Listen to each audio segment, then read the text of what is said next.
வணக்கம் என் அன்பு நேயர்களே, மீண்டும் ஒரு முறை இந்த நிகழ்ச்சி மூலம் உங்களோடு இணைவதில் எனக்கு மற்றற்ற மகிழ்ச்சி. இது கேள்விகள் ஆயிரம் நேரம். கேள்விகளால் நமது பகுத்தறிவையும் பட்டறிவையும் புதுக்கிக் கொள்ளுகிற நேரம். தேர்தல் பரப்புரைகள் ஒரு வழியாக ஓய்ந்து விட்டன. அனல் பறந்த பிரச்சாரங்கள் முடிவுக்கு வந்திருக்கின்றன. மக்கள் இனி தீர்ப்பு எழுதப் போகிறார்கள். மிகப்பெரிய ஒரு திருவிழா. நாளை ஒரு நாள் இடைவெளி. தேர்தல் நமக்கு ஒன்றும் புதிதான விஷயம் அல்ல. இன்னும் சொல்லப்போனால் உலகத்துக்கே குடவோலை மூலம் தேர்தல் முறையை அறிமுகப்படுத்தியவன் தமிழன் ராஜராஜ சோழன்.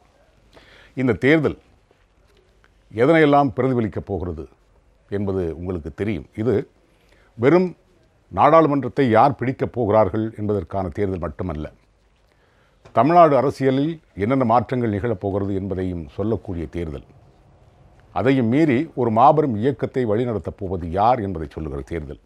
இந்த கடமையும் பொறுப்பும் வாக்காளர்களுக்கு இருக்கிறது. இதில் இன்னொரு முக்கியமான செய்தி, பணப்பட்டுவாடா தமிழ்நாடு முழுவதும் பெருமளவில் நடக்கிறதாக புகார்கள் வந்த வண்ணம் இருக்கின்றன. தேர்தல் ஆணையத்தினுடைய பறக்கும்படை கூட கிட்டத்தட்ட தமிழகத்தில் மட்டும் 130 கோடிக்கு மேல் பிடித்திருக்கிறதாக மாநில தலைமை தேர்தல் ஆணையர் திரு சத்யபிரத சாகு அவர்கள் செய்தியாளரிடம் தெரிவித்திருக்கிறார். இவ்வளவு கெடுபிடிகள் இருந்தும் பணம் எப்படி பட்டுவாடா செய்யப்படுகிறது? இதில் கொஞ்சம் மெத்தன போக்கை கடைப்பிடிக்கிறதா தேர்தல் ஆணையம்?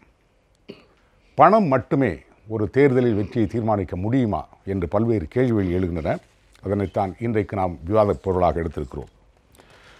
விவாதத்துக்குள் நுழைவதற்கு முன்னால் ஒரு அருமையான குறள், மன்னார்க்கு மன்னுதல் செங்கோன்மை அகுதியின்றேல் மன்னாவாம் மன்னர்க்கு ஒளி.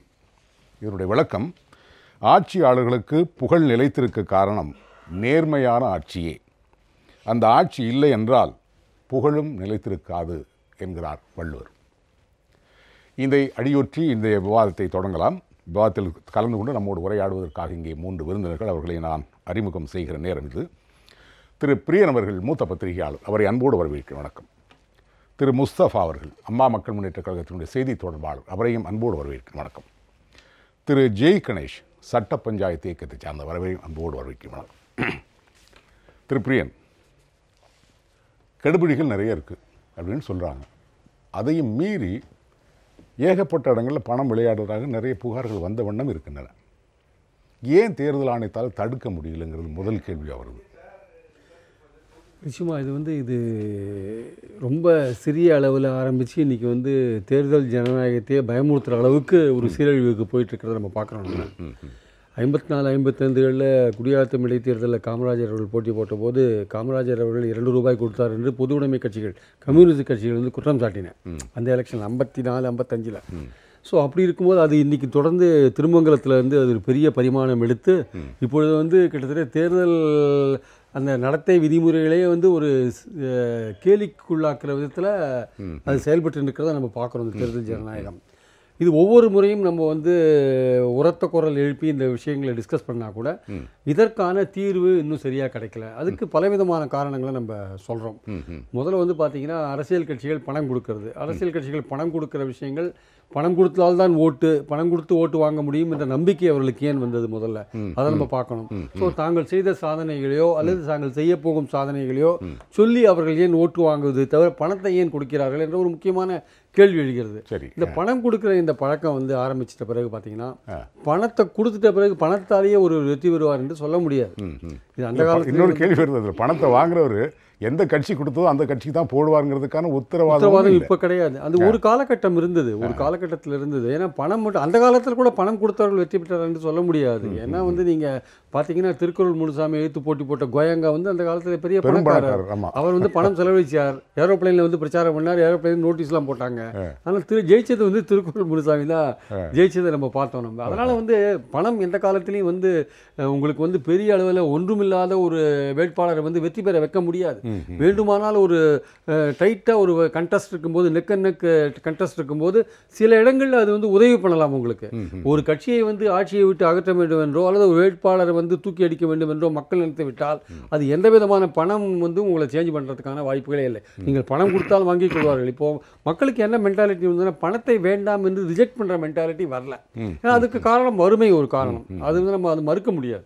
ஏன்னா இன்றைக்கு கிராமப்புறத்தில் இருக்கிற மக்கள் ஒரு 1000 ரூபாயோ 500 ரூபாயோ எது கொடுத்தாலும் வாங்கிக் கொள்ள வேண்டிய நிலையில் அவங்க இருக்காங்க. அவங்க நிலைப்பாடு அது மாதிரி இருக்கும் பொழுது அவர்களை சொல்லி ஒரு தப்பும் இல்லை. இன்ஃபேக்ட் இன்னும் ஒரு படி மேலே போய் அவர்கள் கொடுத்தால் என்ன அப்படின்னு கேட்குற லெவலுக்கு தான் மக்கள் இன்னைக்கு இருக்காங்க. கொடுக்கட்டுமே, அவர்கள் கொள்ளையடித்து வைத்திருக்கிறார்கள், கொஞ்சம் கொடுத்தால் என்ன என்று கேள்விக்கு நீ கொடுக்கறத கொடு, நான் வாங்கிட்டு யாருக்கு வேணா ஓட்டு போடுவேன்ற எண்ணம் இன்றைக்கு மக்கள் மனநிலை அப்படிதான் மாறி இருக்கிறத நம்ம பார்க்குறோம்.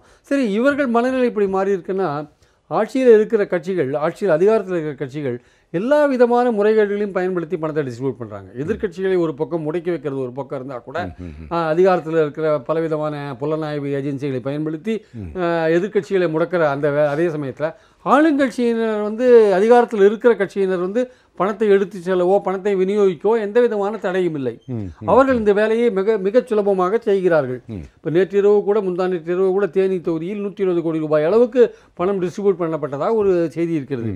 இன்றைக்கு இப்போது நான் பேசிக்கொண்டிருக்கிற இந்த சமயத்தில் இன்றைக்கு சேலத்தில் பிரச்சாரம் செய்த முதல்வர், நடந்து போய் பிரச்சாரம் செய்த முதல்வர் நோட்டீஸ் கொடுத்த கையோடு பணத்தையும் ஒரு பெண்ணுக்கு கொடுக்கிற புகைப்படங்கள் இப்போது வலைத்தளங்களில் வந்து கொண்டிருக்கிறது. அப்போ ஒரு முதல்வரே இது அந்த படம் உண்மையா பொய்யாது ஃபேப்ரிகேட்டடா இந்த மாதிரி விஷயங்கள் போகிறதுக்கு முன்னாடி இந்த படம் உண்மையாக இருந்தால் ஒரு முதல்வரே இந்த மாதிரியான ஒரு நடவடிக்கையில் ஈடுபட்டால் அப்போ அந்த கட்சிக்காரர்கள் எந்த மாதிரியான நடவடிக்கைகளில் ஈடுபடுவார்னு நம்ம பார்க்கணும். சரி, தேர்தல் கமிஷன் என்ன பண்ணுது? தேர்தல் கமிஷன் மாநில மிஷினரி நம்பியிருக்கு, மாநில போலீஸை நம்பியிருக்கு, மாநிலத்தில் இருக்கிற உள்ளாட்சித்துறை அதிகாரிகள் மற்றும் வேறு பல அதிகாரிகள், தேர்தல் அதிகாரிகள், அந்த மாநில அதிகாரத்தை ஆளுங்கட்சிக்கு கீழே வேலை செய்கிற அதிகாரிகளை நம்பியிருக்கு. இவர்கள் வந்து தெரிந்தோ தெரியாமலோ அல்லது வேண்டியோ வேண்டாமலோ வந்து ஆளுங்கட்சிக்கு உடந்தையாக இருக்கிறார்கள். இவர்கள் நினைத்தால் நிச்சயமாக இந்த பண டிஸ்ட்ரிபியூஷனை வந்து தடுக்க முடியும். அதில் எந்த விதமான அவர்களுக்கு எல்லா விதமான சுயமான அதிகாரங்கள் கொடுக்கப்பட்டால் அவர்கள் நிச்சயம் தடுக்க தான் முடியும் அவங்களால். ஆனால் இவர்களை ஒரு அரசியல் அழுத்தம் அழுத்துகிறது. அரசியல் அழுத்தம் அவங்களுக்கு இருக்கு. ஆளுங்கட்சி சார்பாக ஒரு அழுத்தம் இருக்கிறது, கண்டுகொள்ள வேண்டாம் என்ற ஒரு கட்டளை இருக்கிறது. ஸோ அதனால் வந்து என்ன நடந்தது, இந்த ஆளுங்கட்சி சார்பாக கொடுக்கப்படுற பணம் வந்து கடுமையாக விநியோகிக்கும். அது எதிர்க்கட்சிகளும் வந்து ஆளுங்கட்சி செய்யும் போது எதிர்க்கட்சிகளும் இந்த வாய்ப்பை பயன்படுத்தி கொண்டு எங்கேயெல்லாம் பண்ண முடியுமோ அங்கெல்லாம் அவர்களும் கொடுக்குறாங்க. பிரதானமான எதிர்க்கட்சிகளும் இதை செய்கின்றன. அதில் எந்த விதமான சந்தேகமும் கிடையாது. அப்பொழுது இருக்கும்போது இதற்கு கட்டுப்படுத்த ஒருத்தர் வந்து ஒரு இடத்துல வந்து பணம் டிஸ்ட்ரிபியூட் பண்ணுற ஒரு கட்சியோட பிரமுகர் பிடிபட்டால் அந்த கட்சியோட வேட்பாளரையே வந்து டிபார் பண்ணணுன்ற மாதிரி சட்டம் இருந்தால் இதெல்லாம் பயப்படுவாங்க. அந்த மாதிரி சட்டம் இப்போ எதுவுமே கிடையாது. அந்த சட்டத்தை வந்து நீங்கள் கொண்டு வர வேண்டிய அவசரமும் இப்போ கண்டிப்பாக எழுந்திருக்கு. ரொம்ப கேவலமாக இருக்கிற விஷயம் என்னென்னா, இதுக்கு ஒரு சட்டம் விடுங்க, இந்த மத சம்பந்தமாக துவேஷமாக பேசுறது இந்த மாதிரி விஷயங்கள் இருக்கு இல்லையா, இது ஒரு வேட்பாளரோ ஒரு முக்கியஸ்தரோ ஒரு அதிகாரத்தில் இருக்கிறோ பேசினா அவரை தண்டிக்கிறதுக்கான அதிகாரம் கூட தேர்தல் கமிஷனுக்கு இல்லைன்றதான் நேற்று வந்து சுப்ரீம் கோர்ட்டில் சொல்லப்பட்ட ஒரு விஷயம். இப்போ ஒரு வெறுப்பை கிளப்புற ஒரு மத சண்டையை தோற்றுவிக்கிற பேச்சுக்கள்லாம் பேசும்போது அதுக்கு கூட ஒரு நடவடிக்கை எடுக்க முடியாத நிலையில் ஒரு பல்லில்லாத ஆணையமாக வந்து தேர்தல் ஆணையம் இருக்குன்னா அப்போ இந்த பண டிஸ்ட்ரிபியூஷனை தடுக்கிறதுக்கு என்ன விதமான நடவடிக்கை எடுப்பாங்க? ரெண்டாவது, இந்த மாதிரி பணத்தெல்லாம் பிடிக்கும் பொழுது ஆளுங்கட்சி சார்பாக பிடிக்கப்படுற பணத்தை வந்து பிடிச்சாங்க, அப்படியே மீறி பிடிச்சாங்கன்னா கூட அதை பற்றின விவரங்கள் பின்னாடி வரது கிடையாது. ஆனால் எதிர்க்கட்சி தரப்பிலேருந்து ஏதாவது பிடிச்சாங்கன்னா அதை வந்து விளம்பரப்படுத்தி அரசியல் ரீதியாக அதை பயன்படுத்த பார்க்கிறார்கள். சபேசன் ஒருத்தர் வீட்டில் பிடிச்சாங்க, அதுக்கப்புறம் பார்த்தீங்கன்னா பிஎஸ்கே ஃபைனான்ஸ் ஒருத்தர், இவங்களெல்லாம் அமைச்சர்களுக்கு வேண்டியவர்கள் சொல்லப்படுகிறது. ஆனால் அதோட தொடர் நடவடிக்கைகள் பற்றி யாருமே பேசுறதில்லை. ஆனால் எதிர்க்கட்சி காட்பாடி துரைமுருகன் வீடு, திமுக பிரமுகர்கள் வீடு என்றால் அவர்கள் உடனே வந்து வீடியோ எடுத்து காமிக்கிறார்கள், வேறொரு கட்சியாக இருந்தால் காமிக்கிறார்கள். இது வந்து ஒரு அரசியல் நோக்கத்தோடு செய்யப்படுற ஒரு விஷயமா பார்க்கணும். இந்த மாதிரி விஷயங்களுக்கெல்லாம் காரணம் என்னன்னா, ஆளுங்கட்சிக்கு கீழே வேலை செய்கிற இந்த அதிகாரிகள் அவர்கள் அந்த ஒரு அழுத்தத்துக்கு ஆளாகி ஆளுங்கட்சிக்கு உதவியாக இருக்கிறார்கள். இதெல்லாம் தடுக்கணும் அப்படின்னா வந்து அதிகாரிகள் சுயமாக செயல்படுறதுக்கு அலோவ் பண்ண. ஆனால் இந்திய ஜனநாயகத்தில் வந்து இவர்களை தவிர இன்னொரு சந்தேகம் கேள்வி வருது. இப்போ அதிகாரிகள்லாம் இப்போ இருக்காங்க, பண்ணுறாங்க, நீங்கள் சொன்ன மாதிரி அரசுக்கு ஆதரவான சில விஷயங்கள் பண்ணுறாங்க. ஆனால் மே 23 ஒரு முக்கியமான நாள், அதுக்கு பிறகு என்ன நடக்குங்கிறதே அவங்க யோசிச்சு பார்க்கணும்ல. இல்லை, அதான் அவர்களுக்கு அதை யோசித்தார்கள் இதெல்லாம் பண்ண மாட்டாங்க. ஏன்னா வந்து இந்த தேர்தல் என்பது வந்து வெறும் பாராளுமன்றத்தில் வந்து இந்தியாவை யார் ஆள வேண்டும் என்று தீர்மானிக்கிற தேர்தல் மட்டுமல்ல, தமிழ்நாட்டுக்கு இது ஒரு வித்தியாசமான தேர்தல். இங்கு வந்து இந்த தேர்தலுக்கு பிறகு ஒரு ஆட்சி மாற்றமோ இல்லை அதிமுகவில் ஒரு மாற்றமோ பலவிதமான மாற்றங்கள் வரத்துக்கான வாய்ப்புகள் இங்கே இருக்கும் பொழுது இந்த அதிகாரிகள் வந்து சுயமாக செயல்பட்டு சுதந்திரமாக செயல்பட்டு யாருக்கும் அடிபணியாமல் எந்த அழுத்தத்துக்கும் ஆளாகாமல் யாரெல்லாம் பணத்தை விநியோகிக்கிறார்களோ அவர்கள் எந்த கட்சியை சேர்ந்தவர்களான அவங்கள வந்து பிடிக்கணும். ரெண்டாவது வந்து அப்படி பணத்தை பிடிச்சிட்டா அது இன்கம் டேக்ஸில் கொடுத்துட்டு அது ரெகுலர் கேஸில் போகிறது.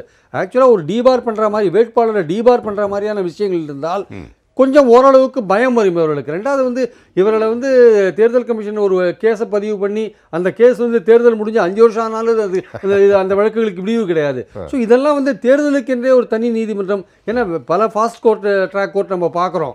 அந்த மாதிரியான ஒரு ஃபாஸ்ட் ட்ராக் கோர்ட்டை வந்து தேர்தல் வழக்குகளாக வச்சு விசாரித்து சீக்கிரம் முடிவெடுத்தால் இது போன்ற குற்ற செயல்கள் இந்த மாதிரியான விதிமீறல்கள்லாம் நடக்கிறதுக்கான வாய்ப்புகள் இல்லை, குறைவும் கொஞ்சம். நீங்கள் சொன்ன மாதிரி ரொம்ப அருமையான வார்த்தை. அது அரசு அதிகாரிகள் நிலையானவர்கள், அரசியல்வாதிகள் பதவியில் இருப்பது அது அவங்க புரிஞ்சிக்கணும். அது அப்போதான் இந்த மாதிரி விஷயங்கள்லாம் நடக்காது. திரு ஜெய் கணேஷ், தேர்தல் ஆணையம் கட்டுப்பாட்டோடு ரொம்ப தீவிரமாக இருக்குன்னு சொல்கிறாங்க, சில நடவடிக்கைகளும் எடுக்கிறாங்க. 138 கோடி எனக்கு பிடிச்சிருக்குன்னு சொல்கிறார் அவர். இதையும் மீறி பணப்புழக்கம் நடந்துகிட்டு தான் இருக்குது, பணப்பட்டுவாடம் நடந்துகிட்டு தான் இருக்குது. திரு பிரியன் அவர்கள் குறிப்பிட்டதை போல தேனியில் மட்டும் ஒரு நாள் ராத்திரி 120 கோடி ரூபாய் பணம் பட்டுவாடா செய்யப்பட்டதாக ஒரு தகவல் வந்திருக்கு. இதிலிருந்து ஒரு கேள்வி வருது, இது எதை காட்டுகிறது? தேர்தல் ஆணையத்தினுடைய பலவீனமா இல்லது அரசியல் கட்சிகளின் பலமா? அதாவது முதல்ல வந்து பார்த்தீங்கன்னா தேர்தல் ஆணையத்துடைய இங்கே இருக்க அதிகாரிகள் எப்படி இருக்காங்கன்னு பார்த்தீங்கன்னா குறிப்பாக வந்து 2 பேரை பற்றி பேச வேண்டியிருக்கு. ஒன்று வந்து ரிட்டர்னிங் ஆஃபீஸர், இன்னொருத்தர் வந்து அக்கௌண்ட்ஸ் ஆஃபீஸர். இந்த 2 பேருமே வந்து உள்ளூரில் இருக்கக்கூடிய தமிழ்நாடு அதிகாரிகளை போடுறது வந்து மோஸ்ட்லி வந்து பிரச்சனையாக தான் போகும். ஏன் பிரச்சனையாக போகும்னா அவங்க 23ஆம் தேதி மே மாதம் வரைக்கும் வந்து தேர்தல் ஆணையத்துக்கு கட்டுப்பாடில் இருப்பாங்க. 24ஆம் தேதியே வந்து ஆளுங்கட்சி கீழே வேலை செய்யக்கூடிய ஒரு அதிகாரியாக மாறிடுறாங்க. அப்போ என்ன ஆகும்னா அவளை இயற்கையாகவே ஆளுங்கட்சியை பகச்சிக்கிறதோ இல்லை எதிர்கட்சியை பவர்ஃபுல்லாக இருக்கும்போது அவங்கள பகச்சிக்கிறதோ வந்து அவங்க ஏற்றுக்க மாட்டாங்க. அதனால் இந்த அக்கௌண்ட்ஸ் சப்மிட் பண்ணுறதுலையும் சரி அந்த ரிட்டர்னிங் ஆஃபீஸரும் சரி அவங்க வந்து முறையாக வந்து நடவடிக்கை எடுக்கிறது இல்லை. இது வந்து இந்த 2 பேர். அதுக்கடுத்து பார்த்தீங்கன்னா இந்த ஃப்ளையிங் ஸ்குவாடு பணம் பிடிக்கிறதுக்கு எல்லாம் இருக்காங்க, பறக்கும்படை. இவங்க எல்லாருமே என்ன பண்ணுறாங்கன்னா ஆட்டு வியாபாரி, ஃபினான்ஸ் பண்ணுறவங்க, பிஸ்னஸ் பண்ண எடுத்துகிட்டு போகிறவங்க, தினந்தோறும் பணப்பழக்கம் செய்யக்கூடியவங்க, இந்த பணத்தெல்லாம் பிடிச்சிடுறாங்க. உண்மையிலே வந்து ஒரு மாதம் முன்னாடி வந்து நான் வெளி மாவட்டங்கள் போகும்போது நிறைய செக் பண்ணாங்க. இந்த 2 நாளாக நாங்கள் வந்து போகும்போது பார்த்தீங்கன்னா பெரிய செக்கிங் நடக்கல. ஏன்னா இந்த பணம் பட்டுவாடா செய்ய போகிற முக்கியமான நேரத்தில் இப்போ வந்து அந்த ஹைவேஸ்லேயும் ஊர் பவுண்டரிஸ்லேயும் பிடிக்கிறதும் குறைஞ்சிருச்சு. இன்னொன்று வந்து இந்த ஃப்ளையிங் ஸ்குவாட் எப்படி பண்ணுறாங்க அப்படின்னு பார்க்கும்போது ஃப்ளையிங் ஸ்குவாடில் இருக்கிறவங்களே வந்து இங்கே இருக்க லோக்கல் ஆஃபீஸர் தான். இவங்க வந்து காலங்காலத்துக்கும் வந்து நம்மளுடைய போலீஸ் அதிகாரிகள் அவங்கள தான் மறுபடியும் போட்டால் அவங்க வந்து எப்படி இருந்தாலும் வந்து அதை அரசியல்வாதிகள் இன்ஃப்ளூயன்ஸ் பண்ணிடுறாங்க. இது கண்டிப்பாக வந்து இந்த 2 அதிகாரிகள் ரிட்டர்ன் ஆஃபீஸர், அக்கௌண்ட்ஸ் ஆஃபீஸர், ஏன்னா அந்த கணக்குகளுக்கு தாக்கல் பண்ணும்போதும் ஊழல் நடக்குது. ஏன்னா வந்து பார்த்தீங்கன்னா இப்போ நான் எக்ஸாம்பிள் வந்து ஒரு தொகுதியில் பார்த்தேன், அக்கௌண்ட்ஸ் ஆஃபீஸர் வந்து 22 லட்சம் ரூபாய்க்கு கணக்கு எழுதியிருக்காரு. ஜஸ்ட் ஒரு 7 நாள் செலவுன்னு சொல்லி எழுதியிருக்காரு. ஆனால் அரசியல் கட்சி சார்பாக கொடுக்கக்கூடிய கணக்கு வந்து வெறும் 7 லட்சம் ரூபா. 27 லட்சத்துக்கு அவங்க கணக்கு வச்சிருக்காங்க, இவங்க கொடுத்து வெறும் 7 லட்சத்துக்கு கொடுத்துருக்காங்க. அதுக்கப்புறம் வந்து பேசி சரி ஒரு 15 லட்சத்தை முடிச்சிக்கலாம் அப்படின்னு சொல்லி முடிச்சுக்கிறாங்க. அவங்களுக்குள்ளே இது. ஆமாம், அது சரி நான் அவ்வளோ இறங்க முடியாது, நீ கொஞ்சம் ஏறிவான்னு சொல்லி பேச்சுவார்த்தை நடத்தி சரி நான் 15 லட்சம் ஒத்துக்கிறேன் அப்படின்னு சொல்லி எழுதி கொடுத்துனா கணக்கு முடிக்கிறாங்க. அப்படின்னா வந்து அப்போ வந்து தேர்தல் ஆணையம் வந்து வருதுல என்ன நம்பகத்தன்மை இருக்கு? நம்பகத்தன்மை இல்லை. அதாவது எவ்வளோ செலவு பண்ணாலும் அதை வந்து கணக்கை மாற்றிக்கலான்ற ஒரு எண்ணம் இருக்குது. இன்னொன்று வந்து ஏன்னா அந்த அதிகாரிக்கு வந்து பயம் இருக்குது. ஏன்னா ஒரு தாசில்தார் ஆர்டிஓ இருப்பார், அவருக்கு என்னன்னா இது முடிஞ்சா அடுத்து வந்து அவங்ககிட்ட தான் வேலை செஞ்சாகணும் அப்படின்ற அந்த இது. அதனால் இந்த 2 இன்னொன்று ஃப்ளைங் ஸ்குவாட் பார்த்தீங்கன்னா கண்டிப்பாக வந்து இதுக்கும் வந்து வெளி மாநிலத்திலிருந்தோ இல்லை இதுக்கு பிரத்யேகமாக ஒரு புது படை ஒன்று வேற ஒரு வேலைக்கு செய்யக்கூடியவங்கள திடீர்னு போட்டு வேற மாவட்டங்கள் வேற மாநிலம் கொண்டு வந்து இதை பிடிச்சாதான் பிடிக்க முடியும். இன்னொன்று வந்து நாங்கள் ஒரு 2-3 கிராமங்களில் வந்து பணப்பட்டுவாடா நடக்குது அப்படின்னு சொல்லி நமக்கு தகவல் கொடுத்தவங்களுடைய இன்ஃபர்மேஷன் கேட்டோம். அவங்க என்ன சொல்கிறாங்கன்னா தகவல் கொடுத்து வரத்துக்கு 1 மணி நேரம் ஆகுது, அந்த 1 மணி நேரத்துக்குள்ள வேலை முடிஞ்சிருது. இன்னொன்று வந்தாலும் ஒரு இடத்துல பணத்தை பிடிச்சிருக்காங்க, ஒரு 20,000 பணம் பிடிச்சிருக்காங்க. ஆனால் பிடிச்சதுக்கு அப்புறம் வந்து அது இன்னும் நடக்கல. பணத்தை வந்த ஸ்குவாட் வந்து பாக்கெட்ல போட்டு போயிட்டார். அதை வந்து நடவடிக்கை எடுக்கல. ஆனா வந்து இதுக்கு வீடியோ எவிடன்ஸ் இல்லாதனால இதை நம்ம ப்ரூவ் பண்ண முடியல. ஆனா இப்படியும் நடக்குது. அந்த ஃப்ளையிங் ஸ்குவாட் வந்து அதை பிடிச்ச அந்த அரசியல் கட்சியை வந்து டிபெண்ட் பண்றதோ இல்லை கேஸ் போடுறதோ பண்ணாம அவங்க பாக்கெட்ல போட்டு போயிட்டாங்க. இன்னொன்று வந்து அதை கேள்வி அவன் வந்து விட்டா போதுன்னு அந்த அரசியல் பிரமுகரும் விட்டா போதுன்னு போயிட்டான். இதை வந்து நம்ம இங்க கடலூர் மாவட்டத்துல இருந்து நம்ம நிர்வாகி ஒருத்தர் கொடுத்த தகவல். இதே மாதிரி வந்து நம்ம எலெக்ஷன் கமிஷன் கொடுத்த நம்பர்ஸ் எல்லாமே ஃபோன் பண்ணா குயிக் ரியாக்ஷன் எதுவும் இல்லை. இன்னொன்று வரது எப்பவுமே ரெகுலராக வரக்கூடிய அதே போலீஸ்கார் ரேட்டு தான் வராங்க. அவங்களாம் என்ன பண்ண முடியும்? பேரளவுக்கு ஒரு பறக்கம்படை பேரளவுக்கு இருக்கு. இதை வந்து என்னன்னா இவ்வளவு ஓட்டைகள் இருக்கும்போது பணப்பட்டுப்பாடாங்கிறது எப்படி தடுக்க முடியும்? ஆரம்ப கேள்வியே வந்துருது. அதாவது ஒரு சில பஞ்சாயத்து செக் பண்ணதுல 70% மக்களுக்கு வந்து பணப்பட்டுப்பாடு நடந்துருச்சு. பணத்துடைய ரேஞ்ச் வந்து 200லேருந்து 300 மினிமம் வந்து இந்த ரேஞ்சில் வந்து பல பகுதி கொடுத்தாச்சு. இதை வந்து இந்த இடைத்தேர்தல் நடக்கக்கூடிய தொகுதிகள் மட்டும் ஹை. எக்ஸாம்பிள் வந்து திருப்பூர் தொகுதி.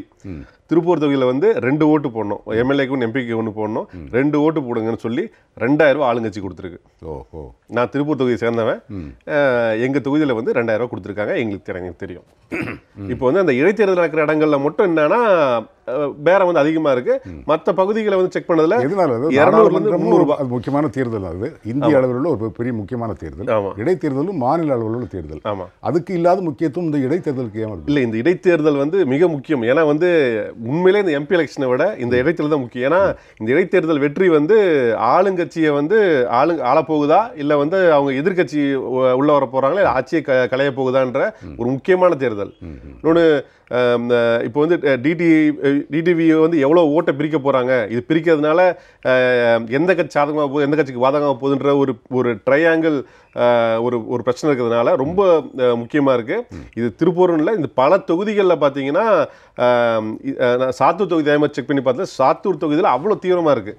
சாத்தூர் தொகுதியில் திமுக அதிமுகவில் இருக்கக்கூடிய கேண்டிடேட் தவிர வேற எம்பி கேண்டிடேட்டே உள்ள பிரச்சாரத்துக்கு போக முடியல. நாங்கள் அங்கே ஒரு சர்வேக்காக போயிருந்தோம். போனதில் பார்த்தீங்கன்னா மக்கள் நீதி மையம் கேண்டிடேட்டுக்கு வந்து பர்மிஷன் கிடைக்க மாட்டேங்குது சாத்தூர் தொகுதிக்குள்ள பிரச்சாரம் செய்யறதுக்கு. இது மாதிரி தான் சுயேட்சைகள் நடக்குது. இப்போ இங்கே பார்த்தீங்கன்னா இங்கே வட சென்னையில் வந்து தென்சென்னை வேட்பாளர் இவர் இளைஞர் கட்சி சர்பாவத்தை நிற்கிறாரு. அவர் வந்து திமுக பிரச்சாரம் செய்யக்கூடிய பகுதிகளில் வந்து பிரச்சாரத்துக்கு போனதுனால நேற்று வந்து அடித்து ஃபோன்லாம் பிடுங்கி அமைச்சிருக்காங்க, வீடியோ வந்திருக்கு. அதனால் வந்து இந்த இடைத்தேர்தல் நடக்கக்கூடிய இடங்கள் கடைசி நேரன்றதுனால அராஜகத்தை கட்டவிழ்த்து போடுற அளவுக்கு இப்போ போயிட்டுருக்கு. இன்னொன்று வந்து பார்த்தீங்கன்னா இந்த பெரம்பலூரில் வந்து ஒரு வித்தியாசமான ஒரு விஷயம் என்னென்னா, அங்கே வந்து அதிமுக வந்து ஒரு 250 ரூபா கொடுத்துருக்காங்க. திமுக சார்பாக நிற்கக்கூடியவங்க 300 ரூபா கொடுத்துருக்காங்க. அதுவும் கல்லூரி மாணவர்கள் வச்சு. பெரம்பலூர் எம்பி தொகுதியில் 300 ரூபா கொடுக்குறாங்க, அதுவும் கல்லூரி மாணவர்கள் வச்சு. சாதாரணமாக பணம் பட்டுவாடம் நடந்தாலே கண்டுபிடிக்க முடியாது தேர்தல் ஆணையத்துக்கு. இப்போ புது ரூட் எடுத்து போகும்போது அதை கண்டுபிடிக்கிறது லேட் ஆகிடும். அதுக்குள்ளே வேலை முடிஞ்சிடும் இல்லையா? ஆமாம். திரு முஸ்தபா, வெறும் பணம் மட்டும்தானா தேர்தல்னா? பிரச்சனைகள்னு இருக்குது. ஏன்னா ஒரு தேர்தல் என்பது நமக்குள்ள தீர்வை நோக்கி போகிற ஒரு பயணம் இல்லையா? அது நிரந்தர தீர்வாக இருக்கணும். அப்படி பார்க்கும்போது ஒரு ஒரு ஒரு என்ன சொல்கிறது, நீண்ட கால தீர்வுகளை நோக்கி போகிறதுக்கு பணம் ஒரு இதாக இருக்க முடியாது, ஒரு கருவியாக இருக்க முடியாது இல்லையா? நிச்சயமாக. அதை தாண்டி தமிழ்நாட்டில் பிரச்சனைகள் சொன்னால் இப்போ எதெல்லாம் முக்கியமாக இருக்குது? மக்களுடைய பிரச்சனை, தமிழகத்தினுடைய பிரச்சனை என்னென்னு கேட்டிங்கன்னா, கண்டிப்பாக ஒரு வெற்றி வாய்ப்பை வந்து பணத்தை வைத்து தீர்மானிக்க முடியவே முடியாது. ஏன்னு கேட்டிங்கன்னா, இவங்க வந்து தேர்தல் கமிஷனை வச்சு என்னென்னலாம் வந்து அவங்க வந்து சரத்தை வச்சு நாங்கள் வந்து பறக்கும் படையை போடுறோம், ஸ்காடை போடுறோம், அங்கே தடுக்கிறோம், போலீஸை போடுறோம், துணை இராணுவத்தை வச்சுருக்கிறோம் அப்படின்னு சொல்லி என்ன தான் இவங்க முயற்சி செய்தாலுமே, ஏன்னா தூங்குறவங்களை எழுப்பலாம், தூங்குற மாதிரி நடிக்கிறவங்களை எழுப்ப முடியாது. பணத்தை போய் சேர்றது நான் கேட்குறேன். இன்றைக்கி வந்து தலைமை தேர்தல் அதிகாரி வந்து 12 மணிக்கு ஊடகங்களில் சந்தித்து இத்தனை கிலோ தங்கம் கிடச்சிருக்கு, இத்தனை கிலோ வெள்ளி கிடச்சிருக்கு, இத்தனை கிலோ பணம் கிடச்சிருக்குன்னு சொல்லி டெய்லி 4 ஒரு மணி டெய்லி பேட்டியை கொடுத்து நான் இவ்வளோ பிடிச்சிருக்கிறேன்னு சொல்கிறார். ஆனால் நான் பல தடவை தலைமை தேர்தல் அதிகாரியை சந்தித்து கிட்டத்தட்ட ஒரு 6 கம்ப்ளைண்ட் கொடுத்துருக்கேன். கொடுத்துருக்குறேன். என்னன்னு கேட்டிங்கன்னா, குறிப்பாக தமிழகத்தில் நடக்கக்கூடிய தேனி பகுதியில் வந்து அதிமுகவுக்கு அளிக்கக்கூடிய அந்த பிரச்சாரத்தில் கூட மக்களுக்கு வந்து பணங்களும் பரிசுகளும் கொடுக்குறாங்க. அதையும் தாண்டி ஒரு ஆளுக்கு 5000 ரூபா 1000 ரூபா போன்றதெல்லாம் கொடுத்துட்ருக்கேன். ஏன்னா வந்து அந்த தேனியை சேர்ந்த அந்த ஆளுங்கட்சியை சேர்ந்த ஒரு சேர்மனே வந்து பணம் கொடுக்குற ஊடக வீடியோவெல்லாம் நான் வந்து ப்ரூஃபாக கொடுத்துட்டு, எப்போ இது வந்து பார்த்திங்கன்னா நான் வந்து 4ஆம் தேதி போன்ற தேதிகளே ஒரு 10 நாள் முன்னாடியே நான் கொடுத்துட்டேன் இந்த மாதிரிலாம் இருக்குன்னு சொல்லி. ஆனால் வந்து தேர்தல் அதிகாரி வந்து அது என்ன மாதிரி நடவடிக்கை எடுப்பார் அப்படின்னு ஏன்னு கேட்டிங்கன்னா, இவங்க வந்து அதிகாரி இந்த தகவல் உங்களுக்கு வரல? இல்லை வரல. நான் இன்னொன்று சொல்கிறேன், காவல்துறை அதிகாரிகள் வாகனத்திலே நடக்குது. காவல்துறை கூண்டோட தேனியில் இருக்கக்கூடிய காவல்துறை அதிகாரியாக மாற்றணும். அப்போ தான் வந்து ஜனநாயக ரீதியாக தேர்தல் நடக்கும், இல்லாட்டி ஜனநாயக படுகொலை தாங்க நடக்கும்ன்ற இதெல்லாம் வந்து அவருக்கு சொல்லும் போது அவங்க எல்லாம் கேட்டுக்கிட்டு இதுக்கான இதை வந்து நாங்கள் ஆயத்தம் பண்ணுவோம், முயற்சி எடுக்கிறோன்ற வாக்குறுதியை வந்து அந்த அதிகாரி தேர்தல் தலைமை அதிகாரி கொடுக்குறாரு.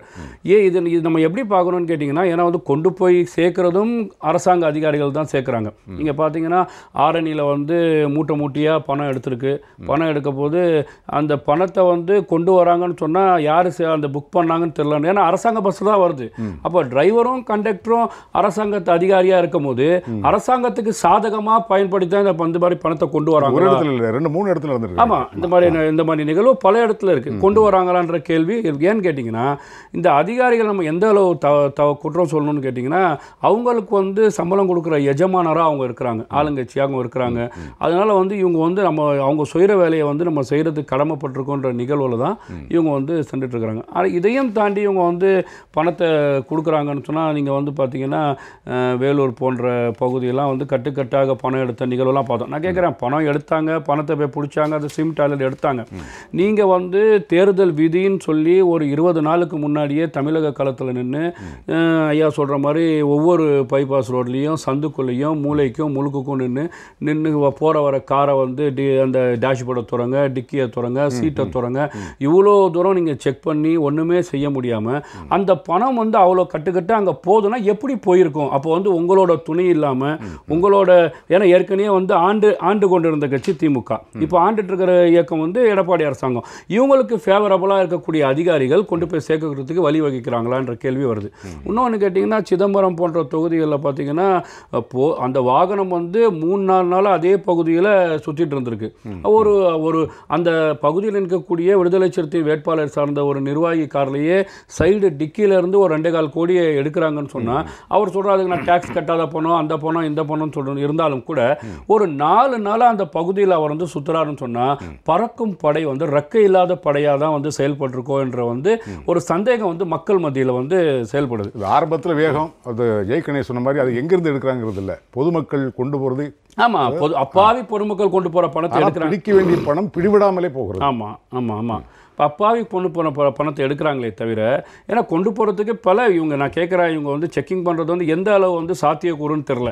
ஒரு காரை நிப்பாட்டிட்டு அவங்க பார்க்குறாங்கன்னா, ஒரு உடம்புக்குள்ளேயே வந்து எனக்கு இருக்கின்ற 2000 ரூபா நோட்டை வந்து எவ்வளோ வச்சு கொண்டு போகலாம், எப்படி அவங்க செக் பண்ணுவாங்க, எந்த விதத்தில் ஸ்கேன் பண்ணுவாங்க, காருக்குள்ளே ஒலியும் அந்த 2.25 கோடி அவர் வரைச்சி வச்சுருக்கிறாரு. இவங்க ஏதோ பார்க்கணும், நம்மளும் பார்க்குறோம், இதுக்கு வந்து ஒரு டார்கெட் கொடுத்துக்கிறாங்க. இவங்க டெய்லி வந்து அந்தந்த ஆர்ஓ அந்தந்த ரெவன்யூ ஆஃபீஸர் வந்து நாங்கள் இந்த மாதிரி ரோட்டில் வந்து பறக்கும் படையை வைத்து வாகன சோதனை செய்தோம்னு சொல்லி அந்த வீடியோவை கேட்ச் பண்ணிக்கிறாங்க. அதை இது வந்து தலைமை தேர்தல் அதிகாரிக்கு அனுப்பிச்சிடுறாங்க. இது வந்து ஒரு சடங்காக செய்கிறாங்களே தவிர நிச்சயமாக இந்த பணப்புழக்கத்தை தடுக்கணும் என்று செய்கிறதில்லை வியாபாரிகள். இன்னொரு முக்கியமான கேள்வி, திரு பிரியன் அவர்கள் சொன்ன மாதிரி இந்த தேர்தல் காலங்களில் இந்த பறக்கும் படை சோதனைகள், வருமான வரி சோதனைகள் கூட எல்லாம் எதிர்கட்சிகளை குறி வச்சு தான் நடக்குதே தவிர ஆளுங்கட்சி பக்கமே போகிறதாக வரலாறு இல்லை. அதுதான் என்னன்னு 1-2 இடங்கள் இருக்குது. எஜமானர்கள் அவள் தான், ஆளுங்கட்சியாக தான் எஜமானர்களாக இருக்கும்போது அந்த எஜமானுக்கு ஏற்ற மாதிரி தான் வேலை செய்கிறவங்க வந்து வேலை செய்கிற நிகழ்வு தான் நம்ம பார்க்குறோம். சரி, அதையும் தாண்டி நீங்கள் சொல்கிற மாதிரி போயிட்டு அவங்க பணத்தை வந்து சேர்த்துட்டாலும் கூட மக்கள் வந்து பார்த்திங்கன்னா, நான் தமிழ்நாடு முழுக்க வந்து சுற்றுப்பயணம் போயிருந்தேன் கடந்த 31ஆம் தேதியிலேருந்து. நேற்று தான் சென்னைக்கு வரும்போது நீங்கள் தூத்துக்குடி போன்ற இடத்துல பார்த்தாலும் திருநெல்வேலி, சிவகங்கை, ராமநாதபுரம், பரமக்குடி, மானாமதுரை, விருதுநகர் போன்ற தென் மாவட்டங்களில் இருக்கக்கூடிய மக்கள் நான் போய் சந்திக்கும் போது அவங்க வந்து என்ன தான் வந்து இந்த அரசாங்கம் வந்து பணத்தை கொடுத்தாலும் கொடுத்தாலும் தேனி போன்ற இடத்துல பணத்தை கொடுத்தாலும் அவங்க வந்து என்ன சொல்கிறாங்கன்னு கேட்டிங்கன்னா தெளிவாக இருக்கிறாங்க மக்கள் வந்து இது வந்து பார்த்திங்கன்னா எங்களோட பணம் தான், எங்களோட வரி பணத்தை எடுத்து தான் எங்களுக்கு கொடுத்துட்ருக்குறாங்க. அந்த அடிப்படையில் வந்து இவங்க வாங்கிக்கிறாங்க, அவங்க கொடுக்குறாங்க. வாங்குறது தப்பு, கொடுக்குறது தப்பாக இருந்தாலும் எனக்கு தெரிஞ்சு அவங்க திருப்பி கொடுக்கக்கூடாதுன்னு சொன்னால் மக்கள் வந்து வாங்கிட்டு இப்போ தெளிவான முடிவு எடுத்துருக்காங்க. நாங்கள் அவங்களுக்கு வந்து இது பண்ண மாட்டோம், ஏன்னா வந்து எங்கள் பணத்தை எங்களுக்கு கொடுக்குறாங்க. அந்த அடிப்படையில் சொல்லும்போது அவங்களோட பிரதான கோரிக்கை என்னென்னா அத்தியாவசிய பிரச்சனையுமே எங்கேயும் வந்து சரியில்லை.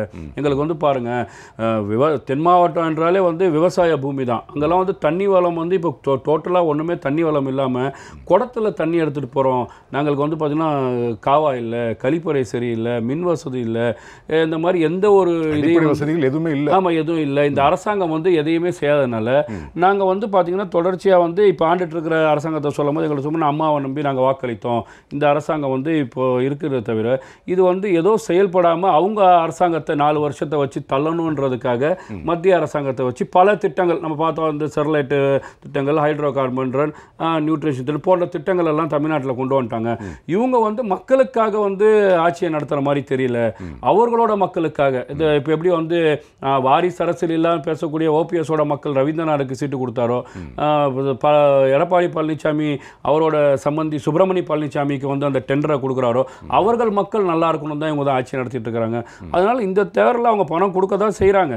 ஆனால் வந்து நாங்கள் வந்து கண்டிப்பாக பணத்தை பார்த்து வாக்களிக்க மாட்டோம், நல்லதோர் ஒரு வேட்பாளரை, நல்லதோர் தலைமையை பார்த்து நாங்கள் வாக்களிப்போம்னு உங்களுக்கு உறுதிமொழி கொடுக்குறோம். சரி, நல்லது. திரு பிரியன், அந்த கேள்வி தான் உங்கள்கிட்ட நகர்த்திட்டு வரேன்.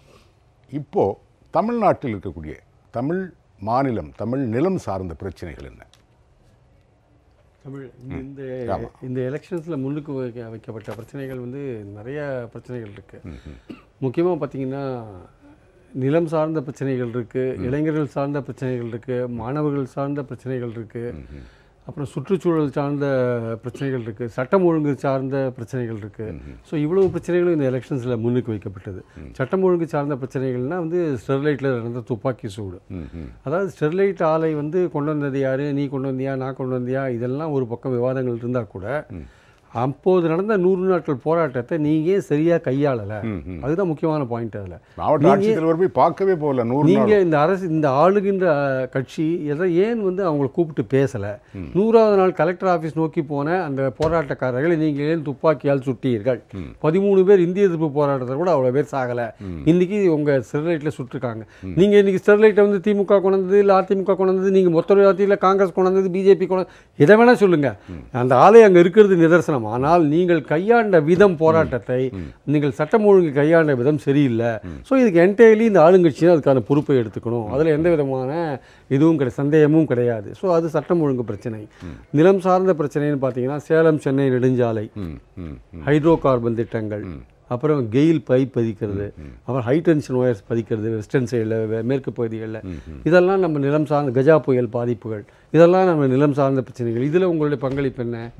ஆளுங்கட்சி, இங்கே இருக்கிற ஆளுங்கட்சி ஆகட்டும், மத்திய அரசு ஆளுங்கட்சியாக இருக்கட்டும், கஜா புயலில் பாதிக்கப்பட்டவங்களுக்கு இன்னும் நிவாரணம் வராத விஷயங்கள், கிராமங்கள் பலது இருக்குது. இப்போ ஒரு பிரதமர் 7 முறை வந்திருக்காரு 60 நாட்களில் தமிழ்நாட்டுக்கு. கஜா புயலும் போது ஒரு நாள் கூட அவர் வரத்துக்கான நேரம் கிடைக்கல அவருக்கு ஆக்சுவலாக. சரி, அதுதான் விட்டிங்கன்னா சேலம் சென்னை நெடுஞ்சாலையில் உங்களுடைய நோக்கம் என்ன? ஹைகோர்ட்டே வந்து உங்கள் நோட்டிஃபிகேஷனை ரத்து பண்ண பிறகு நீங்கள் என்ன சொல்கிறீங்க? உயர்நீதிமன்ற தீர்ப்பை அமல்படுத்துவோன்னு சொல்கிறீங்க. நீங்கள் உங்கள் கூட இருக்கிற கூட்டணி கட்சியான மத்தியில் ஆளுங்கட்சியான பாஜக, நாங்கள் மக்களை இது பண்ணி அவங்களை திருப்தி, அவங்கள கன்வின்ஸ் பண்ணி நாங்கள் வந்து இந்த திட்டத்தை நிறைவேற்றுவோம்னு சொல்கிறாங்க. உங்கள் கூட இருக்கிற பாட்டாளி மக்கள் கட்சி நாங்கள் வந்து அதை நிறைவேற்றவே விட மாட்டோம். அது வந்து அவங்க இருக்க மேடையில் தான் சொன்னது. அதுதான் பெரிய அதுதான் அந்த மேடையில் இதுவரையும் வந்து இவங்க கூட்டணி சேரும்பொழுதே இந்த முரண்பாடு இருந்தது. நடுவில் கொஞ்ச நாள் அது இல்லாத இருந்தது. அது முடியும் போது இந்த கோர்ட் கேஸ் வந்த பிறகு மேடையிலேயே இந்த முரண்பாடுகள் பளிச்சுன்னு தெரிய ஆரம்பிச்சிடுது. ஆனால் அப்படி ஒரு மத்திய அமைச்சர் சொல்லும் பொழுது அதை எதிர்த்து மறுத்து பேச எந்த விதமான ஒரு மறுத்து பேசுவதற்கோ எந்த விதமான ஒரு இதுவும் முனைப்பும் காட்டாமல் டாக்டர் ராமதாஸ் அவர்களும் எடப்பாடி அவர்களும் இருந்திருக்காங்க. எடப்பாடியோட ரோல் கூட நான் ஒத்துக்கிறேன். டாக்டர் ராமதாஸ் அவர்கள் அந்த மேடையிலேயே வந்து அதை மறுத்திருக்கணும். எந்த காரணம் கொண்டும் நாங்கள் வந்து இதை அலோவ் பண்ண மாட்டோம் அப்படின்னு சொல்லியிருக்கணும். அவர் ராமதாஸ் ஏன் சொல்லாத விட்டால் தெரியல. அவர் அட்லீஸ்ட் சொல்லியிருக்கலாம். அதை எடப்பாடி ஏன் சொல்ல மாட்டேன்னாருன்னா அவருக்கு அந்த திட்டத்தை நிறைவேற்ற வேண்டிய தேவையோ ஆசையோ அல்லது விருப்பமோ இருக்குன்னு நான் நினைக்கிறேன். ஏன்னா உயர்நீதிமன்ற தீர்ப்பை அமல்படுத்துவோம்னு அவர் சொல்கிறதோட காரணம் என்னென்னா, உயர்நீதிமன்றம் தீர்ப்பில் இறுதியாக சொல்லியிருக்கிறது என்னென்னா, இந்த திட்டத்தை சுற்றுச்சூழல் அனுமதி பெற்று நீங்கள் நடத்தலாம்னு சொல்லியிருக்கு. ஸோ அதனால் இவர் அந்த ஐடியாவில் இருக்கார். உயர்நீதிமன்ற தீர்ப்பை அமல்படுத்தோன்னா என்ன அர்த்தம்னா, நாங்கள் சுற்றுச்சூழல் துறையின் அனுமதியை வாங்கி இந்த திட்டத்தை நிறைவேற்றுவோம். கொஞ்சம் புத்திசாலித்தனமாக சொல்லியிருக்காரு. பாஜகவும் எடப்பாடியும் கிட்டத்தட்ட ஒரே ரோல் தான். அவங்க 2 பேருக்குமே இந்த ரோடு வரணும்னு ஆசை இருக்கிறதா உண்மை. அப்போ அந்த ரோட்டில் பாதிக்கப்படுற விவசாயிகளுடைய விளைநிலங்களுக்கு அது ஒரு பிரச்சனை வந்து முக்கியம். நிலம் சார்ந்த பிரச்சனையாக நம்ம பார்க்குறோம். அதே மாதிரி சுற்றுச்சூழல் பிரச்சனையை பார்க்குறோம். ஹைட்ரோ கார்பன் விஷயங்களில் சுற்றுச்சூழல் பிரச்சனை போயிட்டுருக்கு. அதுக்கு என்ன பண்ண போகிறீங்க அதுவும் தெரியல. அதுவும் ஒரு பிரச்சனையாக பேசப்பட்டிருக்கு. மாணவர்களோட பிரச்சனை, நீட் தேர்வு பிரச்சனை. நீட் தேர்வில் வந்து ஒரு உறுதிமொழியை வந்து காங்கிரஸ் தேர்தல் அறிக்கையில் கொடுத்துருந்தா கூட அதுலேயும் சில தெளிவின்மையெல்லாம் இருக்கிறத நம்ம பார்க்குறோம். நீங்கள் வந்து அங்கேயுமே முரண்பாடு இருக்கு. அங்கேயும் வந்து முரண்பாடுகள் என்னென்னா, நீங்கள் வந்து மாநில அரசுக்கு உட்பட்டு அவங்க ஒரு தேர்வை வந்து நடத்தலாம். அது வந்து குறிப்பிட்ட ஒரு அத்தாரிட்டி பர்மிட் பண்ண தேர்தலாக இருக்கணும் அப்படின்னு சொல்கிறாங்க. காம்பிடென்ட் அத்தாரிட்டினா காம்பிடென்ட் அத்தாரிட்டி யாரு? அப்புறம் இன்னும் அந்த நீட்டுங்கிறத பேரை மாற்றி இன்னொரு தேர்வு வரும். அந்த காம்பிடென்ட் அத்தாரிட்டி அந்த தேர்வு அப்ரூவ் பண்ணணும். அப்போ காம்பிடென்ட் அத்தாரிட்டி யாரு? ஆல் இண்டியா மெடிக்கல் கவுன்சிலா? அப்போ மறுபடியும் நீங்கள் ஸ்கொயர் 1க்கு தான் போறீங்க, நீட்டுக்கு தானே போறீங்க. வேற ஒரு பேரில் அது வரும், அவ்வளோதானே. 2006க்கு முன்னாடி தமிழ்நாட்டில் இருந்த நிலைமை உங்களால் கொண்டு வர முடியுமா? அது கொண்டு வந்தீங்கன்னா அது இன்று இருக்கிற மாணவர்களுக்கு வந்து பெரிய விஷயமா இருக்கும். ஸோ அது மாதிரி இருக்குது மாணவர்கள் பிரச்சனை. இளைஞர்கள் பிரச்சனை பார்த்தீங்கன்னா வேலையில் திண்டாட்டம் இன்றைக்கி உச்சியில் இருக்குது. இன்றைக்கி அதை பற்றின எந்த விதமான கவலையும் இல்லாமல் ஆண்டுக்கு 2 கோடி பேருக்கு வேலை கொடுப்பேன்னு சொன்னாங்க. இது 5 வருடம் ஆச்சு. அவங்க எவ்வளோ வேலை கொடுத்தாங்கன்னு தெரில. இந்த வேலைவாய்ப்பு விஷயங்களை பற்றி அந்த என்ன நிலைமை, யதார்த்த நிலைமை என்னன்னு சொல்லக்கூடிய ஒரு அறிக்கையை கூட national sample survey organisation NSSO அவங்க வெளியிடறதை நிறுத்தி வச்சிருக்காங்க. ஸோ அதை பற்றி கூட அவங்க வெளியிடுறது. ஏன்னா இந்த விஷயம் 2 அதிகாரிகள் வெளியே போயிட்டாங்க, அது வேற வெளியில் போயிட்டாங்க. ஸோ இந்த மாதிரி பார்த்தீங்கன்னா இந்த மாதிரியான நிலம் சார்ந்த பிரச்சனை, சுற்றுச்சூழல் சார்ந்த பிரச்சனை, மாணவர்கள் பிரச்சனை, இளைஞர்கள் பிரச்சனை, இந்த மாதிரி சட்டம் ஒழுங்கு பிரச்சனை, இந்த மாதிரி பலவிதமான பிரச்சனைகள் வந்து இந்த தேர்தலில் வந்து மக்கள் முன்னால் எடுத்து வைக்கப்பட்டிருக்கு. அது வந்து இந்த மக்கள் இனிமேல் தான் தீர்மானிக்கணும். ஸோ நீங்கள் முதலே பேசின மாதிரி இந்த பணத்துக்காகலாம் இதெல்லாம் ஆசைப்படாமல் நம்மளுடைய எதிர்காலம் என்ன, எப்படி என்ன ஏதுன்னு நினச்சி இந்த மக்கள் தீர்மானிக்க வேண்டிய கட்டாயம் இருக்குன்றது என்னோட அபிப்பிராயம். சரி, திரு ஜெய் கணேஷ், நிறைய சொன்ன மாதிரி ஏற்கனவே பேசிக்கிட்டு இருக்கலாம். நிறைய குளறுபடிகள் இருக்குங்கிறது கண்ணுக்கு தெரியுது. இதை ஒரு காலகட்டத்தில் சீர்திருத்தி ஆகணும்ல. அதாவது இந்த தேர்தல் நடைமுறைகளில் ஏற்கனவே ஒரு குரல் வந்தது, வேட்பாளர்களுக்கு அரசாங்கமே பணம் கொடுக்கணும், இந்த மாதிரி தனிப்பட்ட இதெல்லாம் செலவழிக்கிறதுக்கு அனுமதிக்க கூடாது அப்படிங்கிற சில சீர்திருத்தங்களுக்கு உள்ளே கொண்டு வந்தாச்சுன்னா இதை சமாளிக்க முடியுமா? சீர்படுத்தினா என்ன செய்யணும்? அதாவது இந்த 5 வருஷத்துக்கு முன்னாடி வந்து ஒரு MP வந்து 40 லட்சம் செலவு பண்ணலாம் அப்படின்றத வந்து 70 லட்சமாக மாற்றினதே ஒரு மிகப்பெரிய ஒரு சீர்கேடாக தான் பார்க்குறேன். ஏன்னா வந்து நான் இந்த தேர்தலை நான் புரிஞ்சுக்கிட்டது என்னென்னா, பணம் கொடுக்கறதுனால மக்கள் வந்து உங்களை வெற்றி பெற செய்வாங்களா இல்லையான்றது அடுத்த ஒரு விவாதம் வச்சுக்கிட்டா கூட, இனிமேல் பணம் உங்ககிட்ட இல்லைன்னா நீ தேர்தல் நிற்க முடியாதுன்றது தேர்தல் வந்து புரிய வச்சிருச்சு. குறைஞ்சபட்சம் 25 லட்சம் ரூபா பணம் இல்லாமல் MP எலெக்ஷன் இனிமேல் வந்து ஒருத்தனால வந்து ஒரு காம்ப்ளீட் பண்ணவே முடியாது. திரு பிரியன் சொன்ன மாதிரி மாபெரும் மிகப்பெரிய பணக்காரர் ஒரு KP முனுசாமி ஜெயிச்ச காலம் போயிடுச்சு. இனி அந்த மாதிரி ஒரு காலம் வராது. ஆமாம், அதனால் வந்து 25 லட்சம் கம்மியாக ஒருத்தர் செலவு பண்ணி ஒருத்தரால் டெபாசிட் வாங்க முடிஞ்சுன்னா அது இனிமேல் பாராட்டக்கூடிய விஷயமா தான் இருக்கும். அதனால் என்னென்னா, சாமானியர்கள், ஏழைகள், சிறிய கட்சிகள் இனிமேல் வந்து பாராளுமன்ற தேர்தலை பற்றி யோசிக்க முடியாது. இல்லை, அதை மாற்றணும்னா உங்களுடைய அதான் இப்போ வந்து அது 40லேருந்து 70 கொண்டு போனது தப்பு. சரி, முதல்ல வந்து தேர்தல் செலவுகளை குறைக்கணும். லீகலாகவே நீங்கள் உங்களை எவ்வளோ வேணால் செலவு பண்ணலாம் அலோவ் பண்ணீங்கன்னா அப்போ என்ன ஆகுன்னா அது இன்னும் காம்படிஷன் ஆகிட்டே தான் இருக்கும். முக்கியமான தேர்தல் சீர்திருத்தம் பார்த்தீங்கன்னா, அதாவது வேட்பாளர்களுக்கு வந்து இன்னைக்கு சின்னம் வந்து ஒரு பெரிய பிரச்சனை. ஏன்னா வந்து ரெகனைஸ்டு பண்ண பார்ட்டிக்கு வந்து ஒரு சின்னத்தை வந்து ஒதுக்கிடுறாங்க. அந்த சின்னத்தை வந்து அவங்க பல வருஷங்களாக மக்கள்கிட்ட கொண்டு போயிடுறாங்க. ஒரு சுயேட்சையோ இல்லை ஒரு பதிவு செய்யப்பட்ட கட்சிக்கோ வந்து பார்த்தீங்கன்னா இப்போ சின்னத்தை வந்து கடைசி நிமிஷம் அந்த 15 நாளில் தான் அவனுக்கு அந்த சின்னம் கிடைக்கும்னா அந்த 15 நாளில் அவனால் எப்படி கொண்டு போக முடியும்? அப்போ வந்து அதுக்கு பல கோடிகளை செலவு பண்ணால் தான் அந்த சின்னத்தை போய் மக்கள் மத்தியில் கொண்டு போக வேண்டியிருக்கு. இது வந்து லெவல் பிளேயிங் ஃபீல்டே இல்லை. இதுக்கு நல்ல சொல்யூஷன் என்னன்னா, எந்த கட்சிக்கும் யாருக்குமே சின்னம் கிடையாது. 15 நாளைக்கு முன்னாடி குழுக்களை போடுங்க, சின்னத்தை ஒதுக்குங்க. அப்படி சின்னங்கள் வந்து ஒவ்வொரு எலெக்ஷனுக்கும் மாறும்போது எல்லாருக்குமே வந்து ஒரு சமதளம் இருக்கும். இது ஒன்று முக்கியம். இன்னொன்று வந்து பணம் செலவு பண்ணுறதை வந்து அளவை இந்த 70 40 கொண்டு வரணும். அதே மாதிரி வந்து இன்னைக்கு வந்து இல்லை, இப்போ நீங்கள் சொல்ல மாதிரி 40லேருந்து 70 கொண்டு போகிறாங்க. அந்த 70க்குள்ளேயே நிற்குது செலவு. அதாவது இன்னைக்கு வந்து நாங்கள் அனலைஸ் பண்ணதுல வந்து ஒரு எம்பி வந்து செலவு பண்ணுறது ஆளுங்கட்சி ஒரு பிரதான கட்சியை சேர்ந்த எம்பி வந்து 10 கோடி ரூபாய் செலவு பண்ணுறாங்க மினிமம். இதுவே 10 கோடி. இதுவே தென் சென்னைனா அது அதோட ரேஷியோ 3ஆ மாறுது, 30 கோடி 40 கோடின்னு மாறுது. அப்போ வந்து பார்த்தீங்கன்னா இன்னைக்கு வந்து காட்டுற பங்கு 1000 மடங்கு செலவாகுது.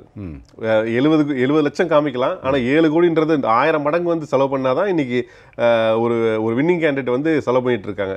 இப்படி இருக்கும்போது இதை வந்து அளவை குறைக்காம புதிய சீர்திருத்தங்கள் பார்த்தீங்கன்னா கண்டிப்பாக வந்து இன்னும் நீ தவறு செஞ்சன்றதை ப்ரூவ் பண்ணிட்டா அதை வந்து கண்டிக்கிறதுக்கோ தண்டிக்கிறதுக்கோ எலெக்ஷன் கமிஷன் பவர் வேணும். ஒன்றும் இல்லை, நேற்று வந்து எலெக்ஷன் கமிஷன் காலையில் என்ன சுருக்கெல்லாம் சொல்லுதுன்னா, எங்களுக்கு வந்து நோட்டீஸ் தர தவிர எங்களுக்கு வேற எதுவும் இல்லை, பவர் இல்லைன்னு சொல்கிறாங்க. ஆனால் நேற்று பார்த்தீங்கன்னா மாயாவதி 2 நாள் பிரச்சாரம் பண்ணக்கூடாது, யோகேந்திர ஆதித்ய 3 நாள் பிரச்சாரம் பண்ணக்கூடாதுன்னு சொல்லி தேர்தல் ஆணையத்தினுடைய சில நடவடிக்கைகளே ரொம்ப வேடிக்கையாக இருக்குது. அதாவது ஒரு சின்ன உதாரணம் சொல்லுங்க. பெரம்பூரில் ஒரு வேட்பாளர் நிற்கிறாரு, முன்னாடி இந்த நெல்லை ஜெயமணின்னு ஒருத்தர் இருந்தார், அவருடைய மகன். சரி, அவர் கொடுத்து அந்த வேட்புமனு தாக்கல் படித்து பார்த்துருப்பீங்க. லட்சக்கணக்கான கோடி வந்து நான் கடன் 1,76,000 கோடி வந்து எனக்கு கடன் இருக்கு, எனக்கு சொத்து வந்து 3 லட்சம் 2 லட்சம் கோடி எனக்கு சொத்து இருக்கு அப்படின்னு சொல்லி வேட்புமனுக்கு என்ன மரியாதை இருக்கு? அப்போ இதே மாதிரி தான் வந்து இங்க அது ஏற்றுக்கொள்ளப்பட்டிருக்கிறது. ஆமா, ஏற்றுக்கொள்ளப்பட்டிருக்கு. ஒரு லேடி வந்து 24 வயசு கொண்ட ஒரு பெண்மணிக்கு வந்து இந்த வருஷம் எலெக்ஷன் நிற்கிறாங்க. ரூலே வந்து 25 வயசு பூர்த்தி ஆயிருக்குன்றது சட்டமா இருக்கு. ஆனா 24 வயசு பூர்த்தியான ஒரு பெண் வந்து எலெக்ஷன் நிற்கிறாங்க. இதை கூட செக் பண்ணாம தான் ஆர்ஓ வந்து அவங்களுடைய நாமினேஷன் வந்து அக்செப்ட் பண்ணியிருக்காங்க. இன்னொரு இது பார்த்தீங்கன்னா, இந்த எலெக்ஷன் கமிஷன் வந்து அதுக்கான முழு பவர் இல்லை.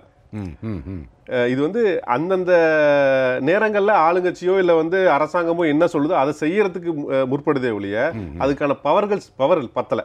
இப்போ வந்து பார்த்தீங்கன்னா இந்த வாட்டி தான் என்னன்னா, போன வருஷம் எலெக்ஷன் 2014 நடந்த எம்பி எலெக்ஷனில் கலந்து கொண்ட வேட்பாளர்கள் வந்து அவங்களுடைய செலவு கணக்கை வந்து முறையாக காமிக்காத 600 பேரை வந்து இந்த வருஷம் எலெக்ஷன் நிற்க முடியாதுன்ற அறிவிச்சிருக்காங்க.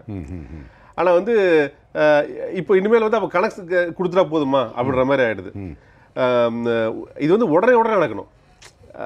வித்தின் 6 மந்த்ஸ்க்குள்ளே இது நடந்து அது அவங்களுக்கு வந்து தண்டனை கொடுத்துருந்தாங்கன்னா இது நிறைய வாய்ப்பு வந்திருக்காது. இன்னொன்று பார்த்தீங்கன்னா, ஒவ்வொரு வேட்பாளர்களுக்கும் 2லிருந்து 3 வேட்பாளர்கள் டம்மி வேட்பாளர் இருக்காங்க. ஒரு வேட்பாளர் இருக்கும். அது எதுக்காகனா பூத் லெவலில் வந்து அவங்க மால் ப்ராக்டிஸ் பண்ணுறதுக்காக இருக்கு. இதை வந்து எலெக்ஷன் கமிஷன் தெரியுது இவன் வந்து மால் ப்ராக்டிஸ் பண்ணுறாங்கன்ட்டு. ஏன் அதை அலோவ் பண்ணுறீங்க? ஒன்றும் இல்லை, நாளைக்கு மறுநாள் எலெக்ஷன் நடக்க போது ஒவ்வொரு பூத்துலையும் ஒரே கரை வேட்டியை சேர்ந்தவங்க 4 பேர் உட்காந்துருக்க போகிறாங்க. ஒருத்தர் தான் உள்ளே இருக்கணும். அப்போ எப்படி எக்ஸ்ட்ரா வந்தாங்க? அதை வந்து அப்போவே கண்டுபிடிச்சி அப்போவே அவங்களை வெளில அனுப்புறதுக்கோ அவங்கள இது பண்ணுறதுக்கோ வந்து பவர்ஸ் இல்லை. இன்னும் இது வந்து ஒரு பிரச்சனையாக மாறலை. இது மாதிரி வந்து ஒரு விஷயங்களும் மாறுது. அதே மாதிரி வந்து இப்போ வந்து பார்த்தீங்கன்னா ஜாக்டோஜியோ அமைப்பில் இருக்கிறவங்களை வந்து ஓட்டு போட முடியாமல் ஸ்டாப் பண்ணி வச்சுருக்காங்க. கிட்டத்தட்ட வந்து ஒரு 3 லட்சம், அதாவது 70% ஜாக்டோஜியோ ஊழியர்களுக்கு வந்து இன்னும் அந்த வாக்குச்சீட்டு கொடுக்காம இருக்கு. இதே ஒரு எலெக்ஷன் கமிஷன் பெரிய ஃபெயிலியரா பாக்குறேன் நான். ஏன்னா வந்து எங்க இருக்கு? ஆமா, அதாவது படிச்சவங்க நாட்டுடைய முக்கியமான பொறுப்புல பதவியில் இருக்கக்கூடியவங்களுக்கே வந்து நீங்க ஓட்டு உரிமையை கொடுக்காம அவங்களை நிப்பாட்டி வச்சு அவங்கள வந்து அலைக்கழிக்க எலெக்ஷன் கமிஷன் பண்ணுதுன்னா ஆச்சரியமா தான் இருக்கு. ஏன்னா ஒரு வாரத்துக்கு முன்னாடி அவங்க ஓட்டு போட்டுருக்கணும். நோக்கம் இருக்குல்ல, உள்நோக்கம் இருக்கு. ஏன்னா வந்து ஜாக்டோஜியோ வந்து அவங்க பண்ணணும் தப்பு. அதாவது ஓப்பனா வந்து நாங்க ஆளுங்கட்சி தோக்கடிக்க போறோம், எங்களுக்கு வந்து எங்களுக்கான சலுகைகள் கொடுக்காதனால அவங்களை தோக்கடிக்க போறோம் ஓப்பனா அறிவிக்கிறாங்க. அதை பார்த்த உடனே சரி, இந்த 3 லட்சம் 4 லட்சம் ஓட்ஸ் வந்து நம்மளுக்கு அகைன்ஸ்டா போகும்போது தப்பாகுது, அதை பேசாம நிப்பாட்டுன்னு சொல்லி ஆளுங்கட்சிக்காரங்க பண்றாங்க. ஸோ அதனால வந்து அவங்க ஒரு அமைப்படி சொல்றதுன்னு காரணத்தினால அரசு ஊழியர்களை வாக்களிக்கிறது தவிர்க்கிறதும் சரியில்லை. ஏன்னா வந்து இன்னைக்கு செக் பண்ணதை வந்து ஒரு ஐஏஎஸ் ஆஃபீஸர் கிட்ட பேசுனதெல்லாம் சொல்றாங்கன்னா, எங்க டிபார்ட்மெண்ட்ல வந்து 10% மக்களுக்கு கூட வந்து இன்னும் வாக்குச்சீட்டு வரல. ஒரு டீச்சர் கிட்ட பேசுனதெல்லாம் சொல்றாங்கன்னா, எங்க ஸ்கூல்ல வந்து 100 பேர் இருக்கிற இந்த பிளாக்ல வந்து ஒரு 30 பேருக்கு தான் இந்த வாக்குச்சீட்டு வந்திருக்கு, 70 பேர் நான் ஓட்டு போடவே இல்லைன்றாங்க. இவ்வளவு பெரிய கண்ணுக்கு தெரிஞ்சு எலெக்ஷன் கமிஷன் வந்து இதை சரியா முறையா டீல் பண்ண டைம் ஃப்ரேம் வந்து அவங்க இன்னரெல்லாம் முடிச்சிருக்கணும். ஏன்னா நாளையிலேருந்து அவங்க எலெக்ஷன் டியூட்டி ஆரம்பிச்சிருவாங்க, அந்த பூத்துக்கு போகிறது அந்த வேலையை ஆரம்பிச்சிருவாங்க. ஏன்னா அவங்களுக்கு முன்னாடி, அதாவது என்ன சொல்கிறாங்கன்னா, இப்போ வந்து அவங்க எலெக்ஷன் டியூட்டிக்காக தஞ்சாவூர்லேருந்து சென்னை வந்திருக்கலாம், சென்னையிலேருந்து தஞ்சாவூர் போயிருக்கலாம். இப்போ இவங்களுக்கான வாக்குச்சீட்டு என்ன பண்ணுறாங்கன்னா, தஞ்சாவூர்லேருந்து சென்னை அனுப்பிச்சிடுறாங்க. இப்போ என்ன சொல்கிறாங்க, நாங்கள் வந்து சென்னைக்கு அனுப்பிச்சிட்டோம், சென்னையில் வந்து நீங்கள் வந்து உங்களுக்கு அனுப்ப ரிலே ஆகாதுன்றாங்க. சென்னையில் கேட்டால் சொல்கிறாங்க தஞ்சாவூர் வரவே இல்லைன்றாங்க. இப்போ எங்கே இருக்குது அந்த வாக்குச்சீட்டுன்றதுலே தெரியல. சரி சரி. இப்படி தான் வந்து இப்போ வரைக்கும் எனக்கு கிடைச்ச அப்டேட் வந்து 70% மக்கள் வந்து அரசு ஊழியர்கள், இந்த தேர்தலில் பங்கேற்க போகிற அரசு ஊழியர்கள் வந்து பார்த்தீங்கன்னா அவங்க வாக்களிக்கவே இல்லை. இப்படி தான் தேர்தல் ஆணையம் நடந்துட்டு இருக்கு. அதனால வந்து தேர்தல் சீர்திருத்தம் முன்னாடி வந்து தேர்தல் ஆணையத்துக்கு பவர் வேணும். அது வந்து ஒரு பல்லில்லாத ஒரு அமைப்பாக இருக்கிறதுல எந்த பிரயோஜனமும் இல்லை. அதே மாதிரி வந்து ஆளுங்கட்சிக்கோ இல்லை அரசாங்கத்துக்கோ வந்து ஃபேவராக பண்ணுறதுல வந்து எந்த இதுவும் இல்லை, இருக்கக்கூடாதுன்றது எங்களுக்கு. முஸ்தபா, இப்போ முக்கியமாக நம்ம பேசிக்கிட்டு இருக்கும் இந்த பணம், இதில் வந்து சில திருத்தங்கள் இப்போ 2018 பிஜேபி ஒரு சீர்திருத்தம் கொண்டு வருது. எலக்ட்ரல் பாண்ட்ஸ், கட்சிகளுக்கு நிதி கொடுக்குறதா இருந்தால் காசாக நேரம் கொடுக்க வேண்டாம், பாண்டு பத்திரங்களாக கொடுத்துடலாம். அதில் வந்த தொகை, இதில் ஒரு பெரிய ட்ராபேக் என்னென்னா, யார் கொடுக்குறாருன்னு தெரியாது, எவ்வளோ கொடுக்குறாங்கன்னு தெரியாது, எந்த கட்சியை கொடுக்குறாங்கன்னு தெரியாது. ஆனால் அதில் அதிகமாக பெற்ற கட்சி பாரதிய ஜனதா கட்சி. இப்போ இது வரவுக்கு கேட்குறீங்க இல்லையா, செலவுக்கு ஏன் கேட்கல? அதுக்கு ஒரு சீர்திருத்தம் கொண்டு வந்துக்கலாம்ல. கண்டிப்பாக.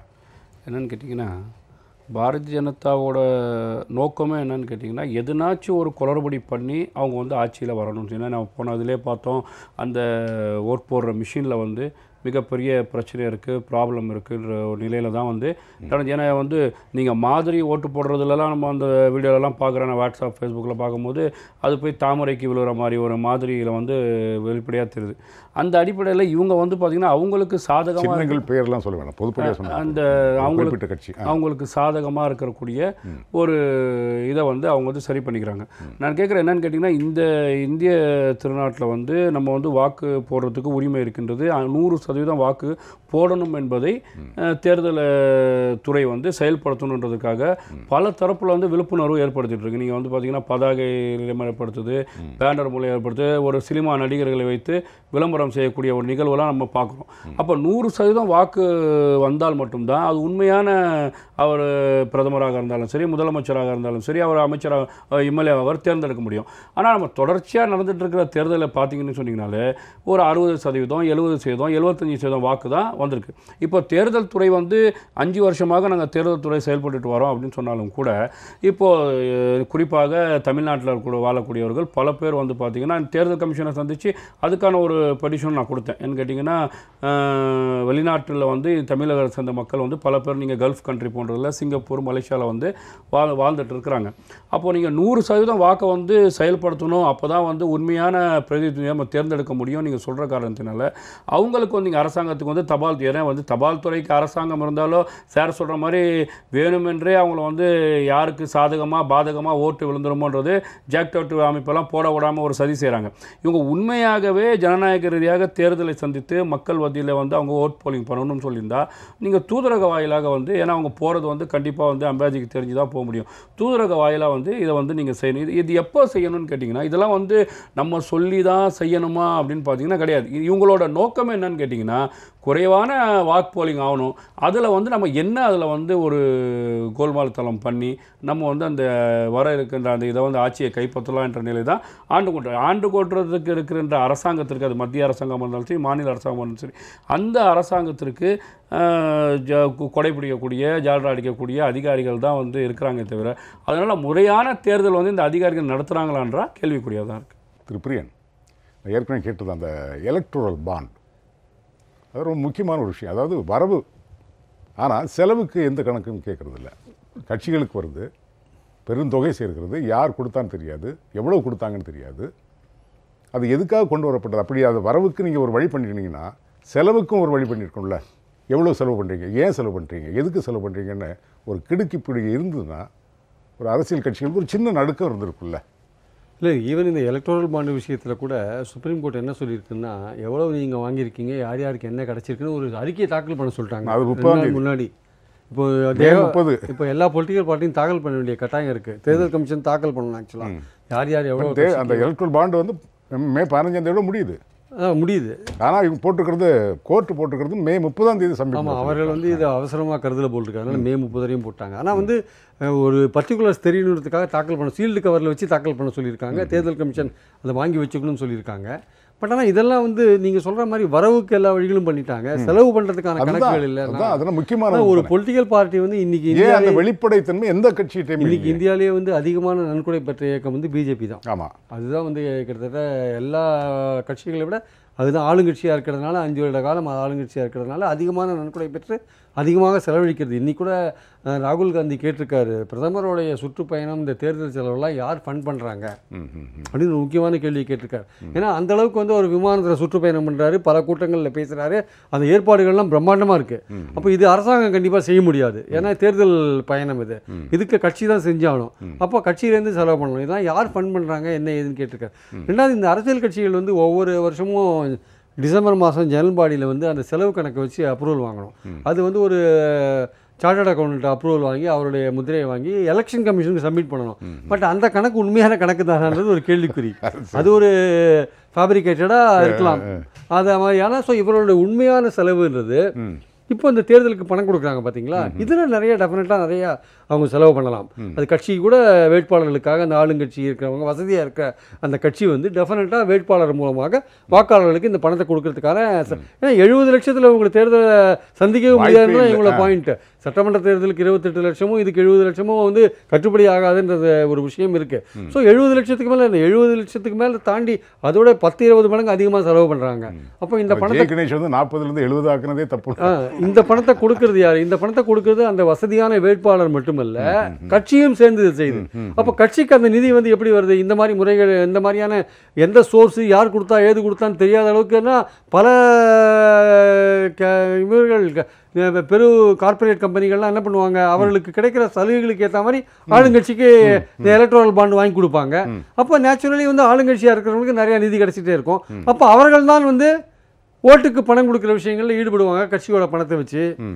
சத்தீஸ்கர் தேர்தலில் சிஆர்பிஎஃப் ஆதரவோட பணம் கொடுத்து அவர்கள் ஓட்டு போடவில்லை. மலைவாழ் மக்கள் பணம் கொடுத்தாங்க, சிஆர்பிஎஃப் ஆதரவோட பணம் கொடுத்தாங்க.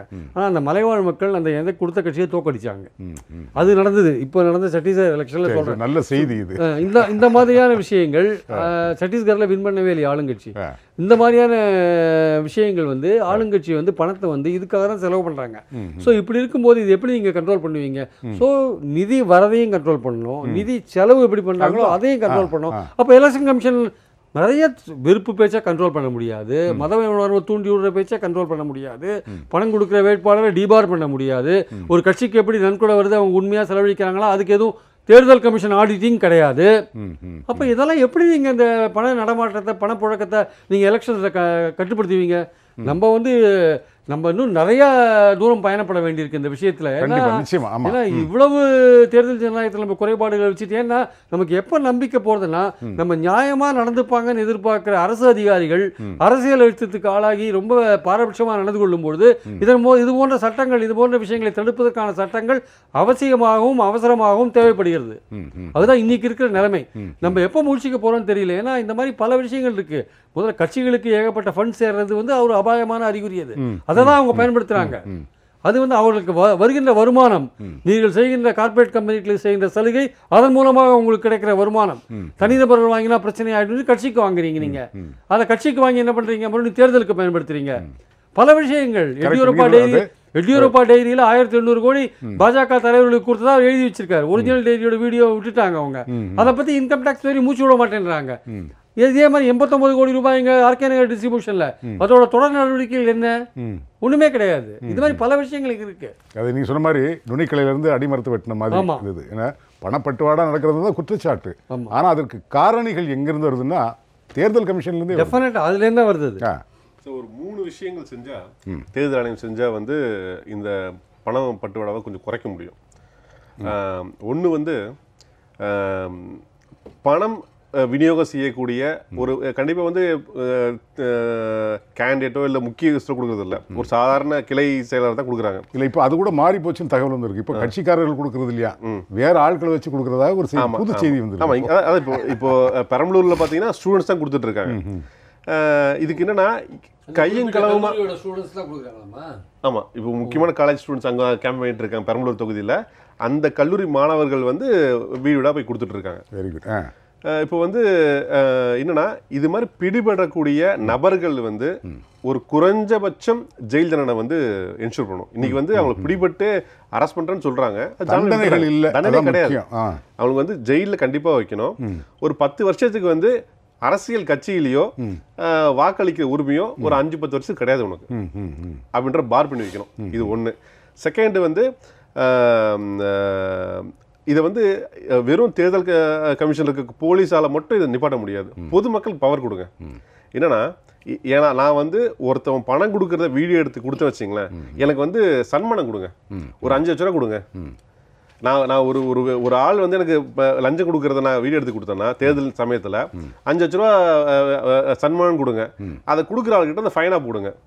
அப்போ அப்படி போட்டு அதை அவங்கள வந்து ஜெயிலில் வச்சு அவங்கள சிவியரை தண்டிக்கும் போது அவனை யாருன்றதை காட்டி கொடுக்கும்போது எனக்கு பணம் வரும், லீகலாக பணம் கிடைக்கும் போது பல இளைஞர்கள் வந்து அவங்கள வந்து பிடிச்சி கொடுப்பாங்க. இன்னைக்கு வந்து என்னன்னா நான் பிடிச்சி கொடுத்தாலும் நீ அரெஸ்ட் பண்ண போறதில்ல, அவனை கம்ப்ளைண்ட் பண்ண போறதில்ல, அவன் திரும்ப வந்து என்ன அடிக்க தான் போறான். நான் எதுக்கு அதை பிடிச்சி கொடுக்கணும், கொடுக்குற காசை வாங்கிக்கலான்ற மாதிரி ஆயிடுச்சு. இதனால இந்த 2 விஷயத்தையும் வந்து தேர்தல் ஆணையம் வந்து செஞ்சா நல்லா இருக்கும். ஒன்று வந்து தண்டிக்கணும், இன்னொன்று வந்து பிடிச்சி கொடுக்கக்கூடிய நபர்களுக்கு வந்து சன்மானம் கொடுக்கணும், ஊக்கப்படுத்தணும். சரி, நிறைய விஷயங்கள். உங்களுடைய இறுதி கருத்து என்ன? இப்போது பரவாயில்ல, இவ்வளோ பேசியிருக்கோம். நம்முடைய உரிமை, நம்முடைய பிரச்சனைகளை தீர்ப்பது, இன்னொன்று பணம், 2ல எது முக்கியமானது? இல்லை என்ன கேட்குறேன் சார், சார் சொன்ன கருத்து ஒரு கருத்து போகிறேன்னா என்னன்னு கேட்டிங்கன்னா உங்களுடைய இறுதியான கருத்து ஒரு 2 நிமிஷம். என்ன பணம் கொடுக்குறவங்கள வந்து உடனே வந்து தடுக்கணும்னு சொன்னால் நான் நடந்த சம்பவத்தை சொல்கிறேன். 2009 ஒரு அமைப்பு, ஒரு இயக்கம் வந்து பணம் கொடுக்குது. பணம் கொடுக்குறத நான் உடனே தகவல் கொடுத்து அந்த ஆஃபீஸரை வந்து அதை பிடிக்கிறாங்கன்னு வச்சுக்கோங்க. பிடிக்கும் போது அவங்கள மட்டும் செய்கிறாங்களா இல்லையான்னு தெரியல, யார் நம்மளை பண்ணுறோமோ அவங்களே விட்னஸாக அதில் வந்து சேர்த்துறாங்க. பொதுமக்கள் வந்து எந்த வந்து ஒருத்தர் காட்டி கொடுக்குறான்னு சொன்னால் அவரை விட்னஸாக சேர்க்கும். எனக்கு நடந்த விஷயம், போன 4 மாதத்துக்கு முன்னாடி அந்த லோக்கல் ஸ்டேஷன்லேருந்து ஃபோன் வருது, நீங்கள் வந்து இந்த மாதிரி கோர்ட்டுக்கு வரணும். எதுக்கு கோர்ட்டுக்கு வரணும்? 2009 நடந்த 2011 நடந்த சம்பவம் 2019 வருது. என்னங்கன்னா அன்றைக்கி அந்த பணம் கொடுக்கும்போது உங்களோட விட்னஸ் இருக்குது, இந்த மாதிரி கொண்டு போய் சேர்க்கும் போது யார் வந்து இதை வந்து தடுப்பதற்கு வருவா? நீங்கள் சொல்கிற மாதிரி தண்டனைகள் கடமையாக்கப்படாத வரை குற்றங்கள் குறையாது. தண்டனை வந்து உடனே கொடுக்கணும். நீங்கள் பல்லில்லாத ஆணையத்தை வச்சுக்கிட்டு அது மீண்டும் வந்து அவங்க வந்து கொடுக்குற சாட்சி வந்து திருப்பி போலீஸ் ஸ்டேஷனுக்கு போய் அங்கே இருக்கிற அதிகாரிகள் பார்த்தீங்கன்னா அது ஒன்று ஆளுங்கட்சியாக இருக்கும், எதிர்கட்சி சார்ந்தவர்களாக இருப்பாங்க. அவங்க எந்த அளவுக்கு கொண்டு போவாங்க, இந்த கேஸ் எப்போ முடியும், நம்ம தான் வாய்தா அழிஞ்சிட்டு இருக்கோம். தவிர மக்கள் என்ன நினைக்கிறாங்க, இது எதுக்கு நம்ம சொல்லுவானே, கண்டும் காணாம விட்டுருவோம், விஷயத்தை செய்யணும்னு போனாச்சுன்னா கண்டும் காணாம விட்டுருவோன்ற அடிப்படையில் வந்து மக்கள் இருக்கிறாங்க. இருந்தாலும் மக்கள் வந்து விழிப்புணர்வோட தான் இருக்கிறாங்க. நான் பார்க்கும்போது தெரியுது இந்த மக்கள் வந்து அவங்களோட பிரச்சனையை முன்னிறுத்தி, என்ன கேட்டிங்கன்னா சட்ட ஒழுங்கு பிரச்சனைன்றது பிரதான பிரச்சனையாக இருக்கின்றது. பார்த்தீங்கன்னா ராமநாதபுரம் மாவட்டத்திலாம் பார்த்தீங்கன்னா பள்ளியாசல் வாசலில் வந்து பாட்டில் எடுத்து அவர் அடிச்சிருக்கிறாரு, அவர் திருப்பி அடிச்சிருக்கிறாரு. ஒரு இஸ்லாமியர் சார்ந்தவர் தான் கைது செய்யணும்னு போலீஸ் போகும்போது கூட அதுக்கான வீரியமான ஆர்ப்பாட்டம் போராட்டம் அந்த இடத்துல களத்தில் இறங்கி நடந்ததுக்கு யார் பண்ணுறா? அந்த பாரதிய ஜனதா இயக்கத்தை சார்ந்தவங்களே பண்ணியிருக்கிறாங்க. அப்போ வந்து சட்ட ஒழுங்கத்தை இவங்க என்ன நினைக்கிறாங்கன்னா, நம்மளுக்கு சாப்பாடு இல்லாட்டியும் பரவாயில்ல, நம்மளுக்கு வந்து தூக்கம் இல்லாட்டியும் பரவாயில்ல, நம்ம நிம்மதியாக வாழணும், வாழ்றதுக்கு சட்ட ஒழுங்கு தேவை. அப்போ சட்ட ஒழுங்கு தேவைன்னு சொன்னால் நம்ம பணம் கொடுத்தாலும் பரவாயில்ல, நம்மளுக்கு வந்து என்னாச்சும் பொருள் கொடுத்தாலும் பரவாயில்ல, நல்ல ஆட்சியாளரை தேர்ந்தெடுக்கணுன்றதை இந்த தேர்தலில் மக்கள் வந்து திரும்ப முடியும். நல்லது. திரு பிரியன், ஒரு 30 வினாடிகள் மட்டும் உங்களுடைய இறுதியான கருத்து. 30 வினாடிகள். இல்லை, ஏற்கனவே பேசியிருந்த விஷயம்தான். ஆக்சுவலாக வந்து இந்த ஊழியர்களை நம்பி தான் இந்த எலெக்ஷன்ஸே நடக்கிறது. ஸோ ஒரு ஆளுங்கட்சிக்கு இந்த ஊழியர்கள் அழுத்தமாறாங்க. இதற்கான மாற்று வழி நம்ம இமீடியட்டாக பண்ண முடியாது. தேர்தல் கமிஷனுக்கு என்று ஒரு ஆயிரக்கணக்கான ஊழியர்களை நம்ம திடீர்னு உருவாக்கி அவங்கள வந்து தேர்தல் இல்லாத சமயங்களில் சும்மா வச்சிருக்க முடியாது. ஸோ இங்கே இருக்கிற இந்த கட்டமைப்பை தான் நம்ம பயன்படுத்த முடியும். ஸோ இவர்களை வந்து எப்படி அரசியல்லேருந்து இவங்களை வந்து விலக்கி இவங்களை வந்து சுயமாக செயல்பட வைக்கிறது எப்படின்ற விஷயங்களை நம்ம கொண்டு போகணும். நம்ம 2வது நம்ம மக்களுக்கு வந்து நம்ம வந்து டெஃபினட்டாக வந்து அவர்களுக்கு இன்னும் கொஞ்சம் சீரியஸாக வந்து நமக்கு கவுன்சிலிங் கொடுத்து இந்த பண விஷயங்கள் எப்படி நீங்கள் பாதிக்கப்படுறீங்க, பணத்தை வாங்கினீங்கன்னா எப்படி பாதிக்கப்படுறீங்க, பணத்தை வாங்கி ஓட்டு போட்டால் என்னென்ன மாதிரி விஷயங்கள் நடக்கும், நீங்கள் எப்படி கேள்வி கேட்க முடியாத நிலைக்கு தள்ளப்படுவீங்க போன்ற விஷயங்கள்லாம் இன்னும் எஜுகேட் பண்ண வேண்டியிருக்கு. அது கூடவே ஸ்ட்ரிக்டான சட்டங்கள், டிபார் பண்ணுற மாதிரியான விஷயங்கள், இதெல்லாம் நடந்தால் தான் நம்ம எதிர்காலத்தில் தேர்தல் மேலே நமக்கு ஒரு நம்பிக்கை வரும். சரி, நல்லது. அருமையான கருத்துக்கள் வந்தது. அரங்கத்துக்கு வந்து உங்களுடைய கருத்து பதிவுக்காக மூவருக்கும் ஜியா ப்ளஸ் காட்சி சார்பில் நெஞ்சார்ந்த நன்றி. நேயர்களே, மீண்டும் ஒரு கேள்விகளாக நிகழ்ச்சி உங்களை சந்திக்கும் வரை உங்களுக்கு வணக்கமும் நன்றியும் சொல்லி விடைபெறுவது உங்கள் எம்ஜே ரகு. வணக்கம் நேயர்களே.